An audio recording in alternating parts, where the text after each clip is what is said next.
시청자 여러분 안녕하십니까. 이제 새벽 2시가 넘었는데요. 마지막 심야 방송이 되겠습니다. 어제 있었던 일 중에 인수위 보고 중에요. 가장 우리 국민들을 놀라게 한 것이 법무부 보고입니다. 이 법무부 보고 결국은 인수위가 거부했어요. 왜냐하면 박범계 장관이 법무부의 인수위 보고 하루를 앞둔 상태에서 윤석열 당선인이 공약한 수사지휘권 폐지 문제, 그 다음에 독립적인 예산 편성권, 그 다음에 직접 수사 확대, 이런 거에 대해서요, 강력히 반박을 하고 나섰습니다. 그렇기 때문에 이건 보나마나 뻔하다. 그래서 본래는 법무부하고 검찰하고 대검하고 함께 받으려고 했었는데요. 아예 분리해서 받으려고 하다가 다시 방침을 바꿔서 법무부는 오지 마라. 그래서 일단 보고가 무산이 됐습니다. 그래서 이제 새로 일정을 잡아야 되는데요. 여전히 제가 여러분께 말씀을 드린 대로 박범계는요, 국무위원으로서의 최선의 양식이 없는 사람이에요. 양심 플러스 기본 지식. 그래서 양식이 없다. 저는 그렇게 봅니다. 왜냐면요, 저도 이제 공무원 생활 30여 년 해왔는데, 어차피 정권이 바뀌면 제가 이제 제일 어려웠을 때가, 그러니까 YS 때까지만 하더라도 계속 거의 보수당 정부가 담았잖아요. 그러니까 특히 외교안보 정책에 관해서는요, 이 보수 정당하고 그 다음에 민주당, 이 진보 정당하고 정반대예요. 그래서 제가 현직에 있을 때 DJ 정부가 들었으니까 DJ 대통령이 이제 공약을 전면 반대 공약을 가지고 있었던 거나 마찬가지잖아요. 그러니까 거기에 참 코드를 맞추긴 맞춰야 되는데, 이거 어디까지 맞출 것이냐, 그리고 어디까지 이거를 좀 교정을 시킬 것이냐, 이런 걸 가지고요, 그야말로 우리 내부에서 난상 토론을 벌였고, 이제 부분적으로 그야말로 고칠 게 있으면 조용하게. 왜냐면 당선자 체면도 있잖아요. 그리고 국민들한테 일단 공개적으로 밝혔지 않습니까? 공약. 그렇죠? 그렇기 때문에 이러한 이견이 있을 적에는요, 이견을 어떻게 다듬느냐가 이제 중요한 거예요. 다듬는 방법이 그야말로 물밑에서 조용하게 당선자 체면도 생겨주고, 제일 중요한 것은, 왜냐면은 이 국민들에게 지금까지 공약으로 밝혔기 때문에 당선자가 그 공약을 바꾸는 데는요, 거기에 합당한 명분과 실리가 있어야 돼요. 그리고 그 상황이 맞아떨어져야 돼요. 여러 가지 변수가 있어. 그런데 박범계 같은 경우는 아예 대놓고 기자들 불러다가 나는 절대 윤석열 당선인이 얘기한 공약, 지금 제가 말씀드린 핵심 3가지 받아들일 수 없어. 이거는요, 장관이나 일개 사무관도 그렇게 하면 안 되는 거예요. 근데 장관이나 되는 사람이 그러니까 이거를 갖다가 인수위가 그런 사람의 보고를 받아서 뭐 하겠어요. 그래서 인수위가 보고를 받지 않은 것은 지극히 당연한 것이다. 그러면 이제 박범계가 좀 달라져야 되잖아요. 하나도 안 달라지고 있어요. 박범계는, 그래서 제가 누차 말씀을 드리지만, 박범계는 말이죠, 장관이 아니고 국민의힘 의원이에요. 국민의힘 의원 입장에서 장관의 모자를 쓰고 일을 하고 있는 정말 이중적 타이틀을 갖고 있는 사람이다. 그래서 지금 이제 어제 출근할 때하고 퇴근할 때하고 입장이 달라요. 출근길에 대해서는요, 별로 드릴 말씀이 없다. 변수가 있는 것 같으니까 인수해 좀 알아봐라. 예, 그러니까 이제 기자들이 말이죠, 이 취소됐다는 이야기가 들리는데 어떻게 된 거냐 이렇게 물으니까 아무런 반응 없이 그냥 이 대답도 안 하고 바로 청사로 들어갔어요. 그러니까 이제 불쾌하다는 거 아니겠습니까? 예. 그리고 이제 기자들이 장관하고 당선인의 사법개혁 공약에 대해서는 법무부와 대검의 견해차가 어떠냐 이렇게 물으니까 크게 다르다고는 생각 안 했는데 라면서 말을 흘리는 거예요. 그러니까 억울하다 이거죠. 억울하다, 인수위가 오지 말라 이렇게 얘기한 게, 대검하고 법무부 의견이 많이 차이가 나는데도 불구하고 이 박범계 장관은 차이가 나지 않는 걸로 보고 있어요. 자, 그러니까 이제 퇴근길에 기자들이 어제 퇴근길에 또다시 물어봤어요. 어떻게 돌아가느냐 딱 물어보니까요, 법무부 내부적으로는 특별히 논의한 게 없다. 법무부의 보고 문건은 다 정해져 있고, 적어도 어젯밤까지, 그러니까 어제 그제가 되는 겁니다. 이제는 어젯밤까지 보고 문건을 만들었고, 다른 주제가 더 추가될지는 모르겠다.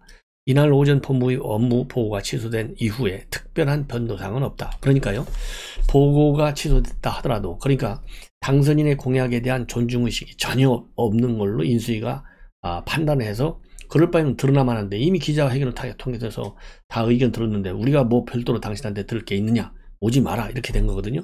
그럼에도 불구하고 변동사항이 없다는 겁니다. 예, 이게 지금 박범계의 고집과 아집과 독선이에요. 문재인 대통령이 왜 정권을 내놨습니까?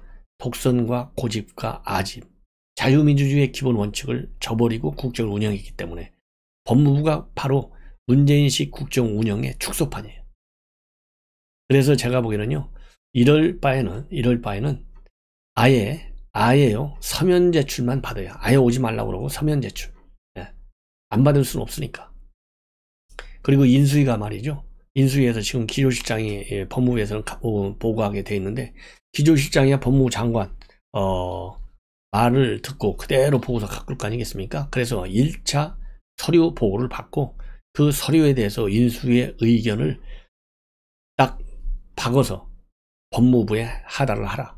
그래서 인수위 안대로 다시 정책 방향을 구상해서 재보고하라. 이런 절차를 거치는 것이, 하자면 박범계 떠나기 전에 길을 조금 들여야 되겠다. 왜냐면은요, 민주당으로 가면은 얼마나 또 난리치겠어요. 국회 열면은. 이거 정말 큰일 났습니다. 이런 사람들로 민주당 지금 법사위원들이 꽉 차 있는 거 아니겠습니까? 그런데 이제 또 오늘 조선일보와 이 심야에 단독 보도를 하고 있는데요.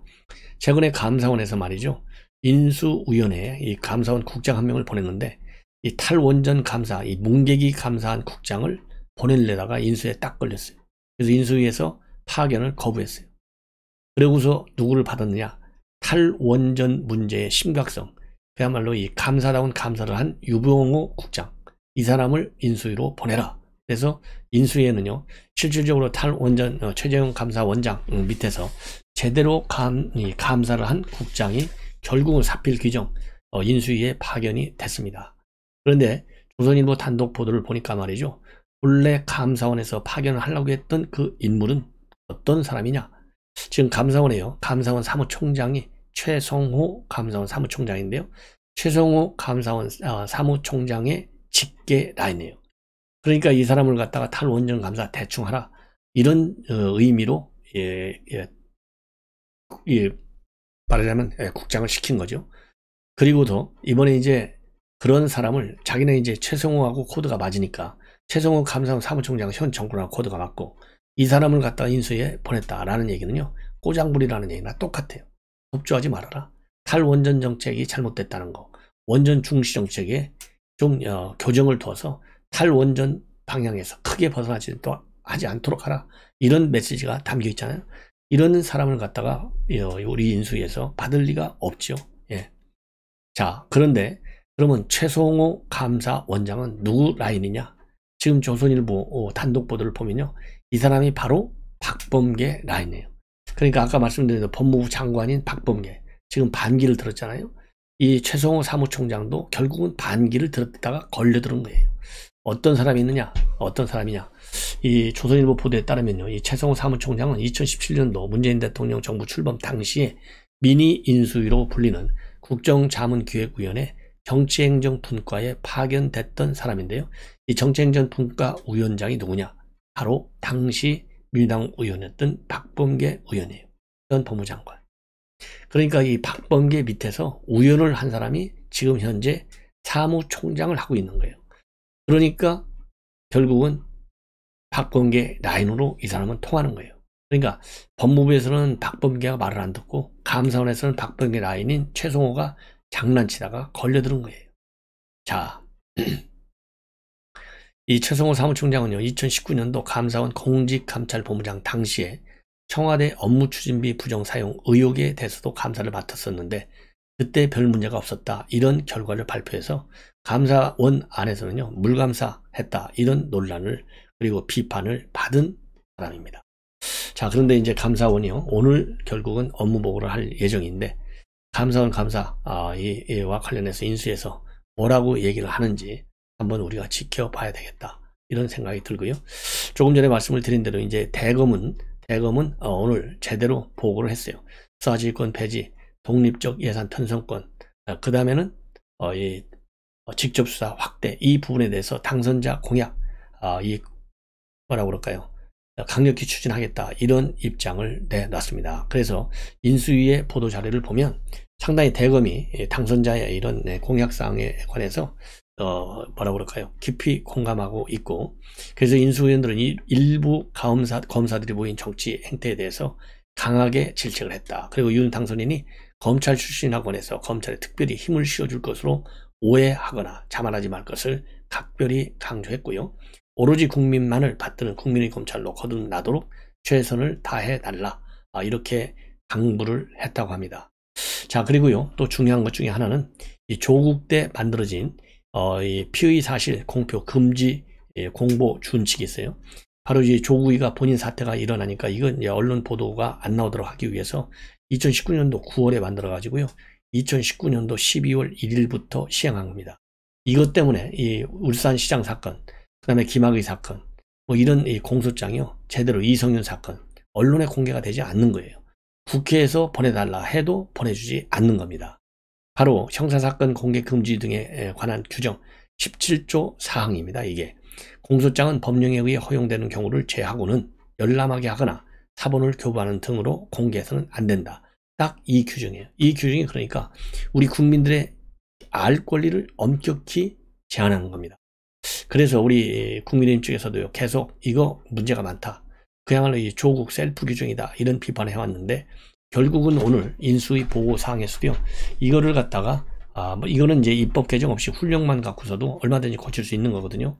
이거 고치겠다라는 입장을 또 내놨다고 합니다. 그래서요, 지금 이러한 그 무리한 조국의 셀프 규정도 이제 바뀌고, 또 어떤 경우가 있었냐면 윤미향 사건, 그 다음에 이상직 사건, 이런 것도요, 오랜 시간이 걸려서야 이 공소장이 국회에 제출되는 그런 일이 발생한 거예요. 자, 그래서 그동안에도 이거는 법에 위배되는 훈령이다. 더군다나 미국 같은 경우도요, 기소가 일단 되면 법원이 특별한 제동을 걸지 않는 한 기소 당일 공소장을 법무부 홈페이지에 게재해서 공개를 하는 겁니다. 그래서 국민의 알 권리를 위해서는요, 기소 후 공소장 공개를 막을 이유가 없다. 그래서 문재인 정부에서는 해당 조항이 악용돼 왔다. 이게 법조 개의 비판입니다. 그래서 이런 것도 이제 대검에서는 이제 고치겠다라는 입장을 내놓은 것으로 그렇게 알려지고 있습니다. 자, 이제는요, 이번에는 상당히 충격적인 여론조사인데요, 이 KBS가 한국리서치에 의뢰해서 여론조사를 했습니다. 바로 이제 청와대 집무실 이전한 것과 여론조사를 했는데, 지금 부정적 의견이 더 많아요. 53.8대 40.6입니다. 자, 그래서 이 반대 이유로는 충분한 사전 검토 없이 진행되었다. 이게 38.1%. 청와대를 이전할 필요가 없다. 이게 24.4%. 그리고 비용이 너무 많이 든다. 이게 22%. 그리고 안보 공백이 우려된다. 이게 12.3%예요. 그러니까 문재인 정권은 안보 공백을 맨 앞에 내세우고 있지만 이유로 보면은요, 네 번째밖에 되지 않아요. 그러면 왜 찬성하느냐? 찬성 이유로는요, 소통에 도움이 된다. 50%. 그리고 대선 공약을 지키는 것이다. 20.8%. 그리고 기존 청와대를 국민에게 돌려준다. 이게 16.1%입니다. 자, 그리고요, 지금 윤석열 당선인 국정 잘할 것 같으냐? 52.1%. 아니다. 부정 40%입니다. 그리고 여가부 폐지와 관련해서는 상당히 폐지 쪽이 좀 많아요. 47.5대 42.1. 그리고 MB 사면은요, 반대가 많습니다. 53.9대 39.1이 찬성입니다. 자, 그리고 말이죠, 지금 이제 청와대 이전과 관련해서 문재인 대통령 반대고 있잖아요. 자, 현 대통령의 입장이 존중되어야 한다. 이게 50%고 당선인 협조하라. 이게 45.9%. 좀 낮습니다. 예. 그리고 여가부 폐지와 관련해서 성별로 보면요, 남성은 찬성이 58, 여성은 반대가 51.2입니다. 예. 그리고 또 이념 성향으로 봤을 때요, 집무실 이전과 관련해서 보수층에서는 찬성이 70%대, 진보층에서는 반대가 80%대, 중도층에서는 찬성이 32.3%, 반대가 61.3%입니다. 그리고 이 반대, 아까 말씀드린 대로 이 이유가 바로 충분한 사전 검토가 미흡하다. 그리고 찬성은 소통, 이렇게 지금 되어 있어요. 예. 그리고요, 지금 성별로 볼 때 말이죠, 이 남성은 찬성이 이전과 관련해서 45.6이고 반대가 49.9, 여성은 찬성이 35.6이고 반대가 57.6. 그 다음에 연령별을 보면요, 30대, 40대, 50대가 모두 반대 60%를 넘어섰고요. 60대는 찬성이 57, 반대가 40.7입니다. 그리고 지역별로 보면요. TK 지역에서가 찬성이 61.4, 반대가 34.3. TK를 제외한 전 지역에서 반대 의견이 우세한데 가장 반대가 센 데가 광주, 전라 74.7입니다. 서울은 찬성이 39.3, 반대가 55.8입니다. 자, 그래서요. 지금 이 보도를 보면 지금 국민의힘에서는 이런 반대 의견이 높은 것이 상당히 우려가 된다. 이러한 분위기로 지금 알려지고 있습니다. 예. 왜냐하면 우리 국민의힘도요. 6월 1일 지방선거가 있기 때문에 이 반대 여론이 그야말로 제대로 찬성 여론으로 돌릴 수 있도록 많은 홍보가 필요한 대목이 아닌가 이런 생각이 들어요. 그리고요. 지금 현재 이 김영환 당선인의 특별 고문으로 되어 있는데 김영환 의원이 밝힌 바에 의하면 장제원, 김한길, 김병준 이런 분들이 이제 속도 조절론 쪽이었고 그리고 이제 김종인, 이재호, 정의화, 임태희 이런 사람들도 상당히 좀 부정적 시각을 이전에 대해서 가지고 있다. 이런 얘기를 지금 김영환 의원이 언론에 밝히고 있습니다. 자, 그리고요. 지금 이제 민당에서 뭐 아주 시종일관 맹공을 퍼붓고 있는데 윤호중 지금 비대위 위원장이 상당히 이상한 발언을 했어요. 자기는 이제 국방부만 아니면 어디든 옮기든 협력할 의향이 있다. 이런 입장을 내놨는데 이거는 여론 호도용이다. 왜냐하면요 민주당도 이게 발목 잡기다. 새 정부 출범에 이래서 여론의 역풍을 굉장히 우려하거든요. 그러니까 이전 그 자체 서두르는 거 가라 이거야. 다만 국방부가만 아니면 협력할 의향이 있다. 이런 지금 꼼수를 부리고 있어요. 여기에 대해서 우리 시청자 여러분들 속아 넘어가면 안 됩니다. 네. 그러면서 윤호중 비대위원장이 하는 얘기를 보면 다른 것을 놔두고 왜 하필 국방부를 가느냐. 군 통수부인 대통령 집무실, 군정지휘부인 국방부, 군령지휘부인 합참을 이렇게 동시에 옮기는 이런 일은 전시에 피난 갈 때 빼놓고는 있을 수 없다. 그렇게 이제 비판을 하고 있습니다. 그러면서요, 국방부만 아니라면 안보에 위협을 끼치는 일만 아니라면 어떤 곳으로 청와대를 옮기든 민주당과 문재인 정부는 충분히 협력할 의향이 있다. 저희는 왜 국방부냐? 왜 5월 9일 이전에 모두 이사를 해야 하느냐? 이 문제에 대해서 이의를 제기를 하고 있는 것이다. 예. 그러면서요, 이렇듯이 지금 새 정부를 만들고 있는 사람들의 오만함, 독선 이런 것들에 대해서는 국민과 함께 대처해 나가겠다. 그리고 아울러서 검찰개혁, 대장동 특검 이렇게 문재인 정부의 마지막 입법 과제로 제기되는 문제에 대해서도 당이 흔들림 없이 개혁을 추진해 나가겠다. 개악을 하겠다는 얘기죠. 자, 그래서 윤호중 위원장의 이러한 생각, 우리 국민의힘에서 그야말로 여론을 대상으로 해서 이 압박하는 그러한 보조 자료, 보완 홍보가 굉장히 필요한 상황에 와 있다. 이렇게 저는 판단을 합니다. 자, 이상으로 오늘 심야방송을 모두 마치겠습니다. 편안히 주무십시오.